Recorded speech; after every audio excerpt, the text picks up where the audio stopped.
Inggris melalui Menteri Pertahanan Ben Wallace mengatakan bahwa Presiden Rusia Vladimir Putin akan sangat mungkin mengumumkan Perang Dunia III pada 9 Mei 2022 atau pekan depan.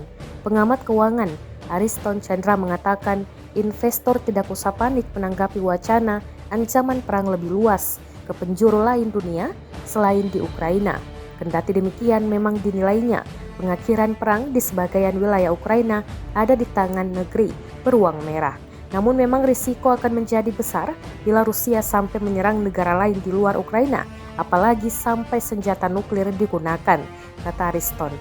Dia menambahkan ada kemungkinan Rusia bila terdesak akan menggunakan senjata nuklir, di mana bisa turut mengacaukan pergerakan ekonomi global.